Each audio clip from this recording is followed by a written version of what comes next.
it's Elle here from Beyond Expectations. In this video, I'll be discussing how to eat healthy and the cost of eating healthy and still being able to feed your family.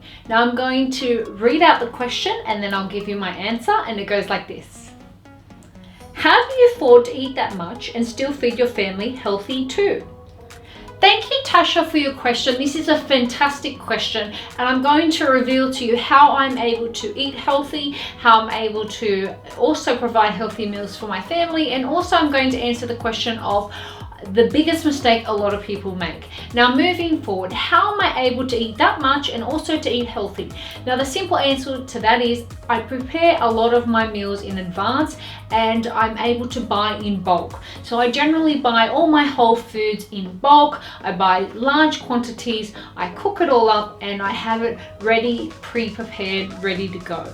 And my actual food bill is very inexpensive because I do that. And I can hear you ask the question, well, how? That's impossible. Well, if you actually think about convenience food, so for example, if you go to the service station or takeaway meals, those meals and the whole business model is designed around convenience, and they are quite often priced at that point.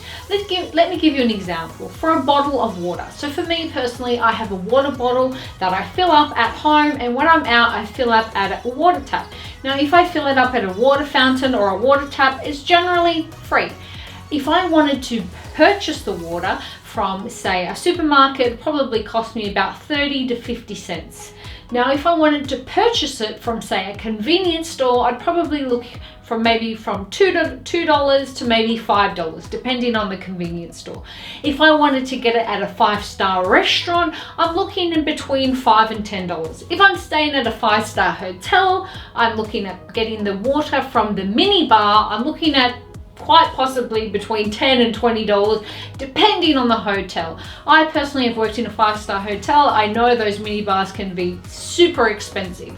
Now, these are just a bottle of water. This is just a bottle of water, which I could have got from the water fountain for free. What's the difference? The difference is the convenience. They know in the middle of the night, if you're an overseas traveler and you need a drink of water, you're terrified from drinking from the tap, so you're going to crank open the bottle of water and you're going to drink it, and you're going to pay the $10 to $20 price tag, which is ridiculous. If you're at the service station, you're putting petrol in your car, they know you're going to pay that over $2 to $5 mark right there. If you're at a restaurant and you want some water, if they don't offer it free, particularly if it's a very upmarket restaurant, they know you're going to pay for it. And this is something that can ultimately get from the water fountain very inexpensively, and if you have a water bottle, quite possibly for free. So why is the big markup? It's the convenience. It's the convenience factor. The same goes for convenience food. If you go to a service station and you're hungry, they're going to charge you infinitely more than what you could pay if you got the ingredients yourself and you made it yourself.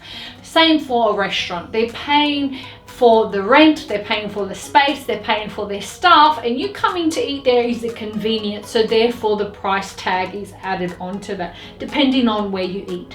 So the way that I'm able to eat healthy, my children are able to eat healthy, my husband's able to eat healthy, is I buy in bulk and I pre-prepare my meals. I stick to whole foods. I don't like to eat anything that comes out of a ground or a packet. If I have to, I'll buy frozen vegetables. As you know, in Australia, we're in drought. We've had very bad bushfires, so fresh produce is not easy to get your hands on. Fresh produce is not easy to get your hands on. It's a devastating time for our country, so I will opt for frozen things, and I will buy in bulk, and therefore I'm able to get a good price for it, and I pre-prepare my meals. If you wait until you're hungry and then you rock on down to the service station, or you wait until you check into your hotel room, or you wait until you go to the restaurant, you're going to pay the maximum price for your food. So our suggestion to you would be, moving forward, if you want to reshape, transform your body, if you're really serious in 2020 of making a fresh start, you need to pre-prepare your meals in order for you to keep the costs low.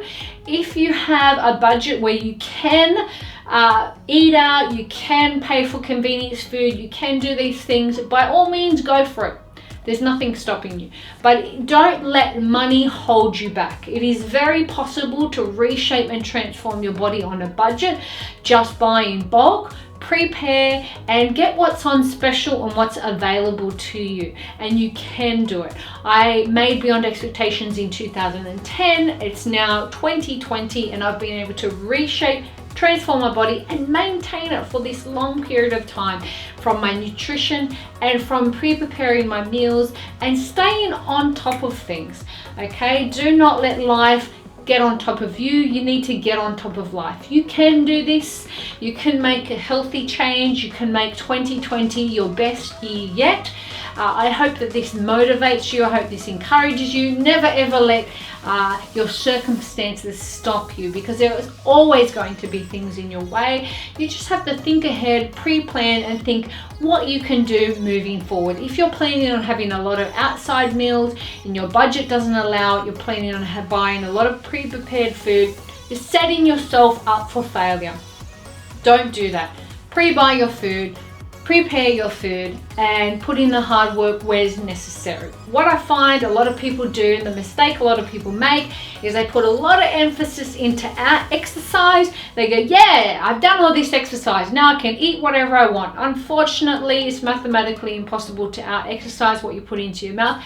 Make sure you put your time, energy, and focus into something that's going to be lasting, and that's something that's going to really bear you results. You cannot out-exercise what you put into your mouth, so be sure to make sure that you go 90% diet, 7% weights, 3% exercise, 3% cardio, and make sure that you buy fresh, buy in bulk, buy on special, and pre-plan what you're going to be eating, particularly if you're on a budget, and there you'll be able to reshape, transform your body, keep it up for the long term. John and I hope that you enjoy this video. Please head on over to elle.com to grab your free copy of 7 Rules from Beyond Expectations. If you haven't already, please give this video a big thumbs up, please subscribe, turn on the bell notifications, and we'll see you in our next one. Thank you so much. Bye.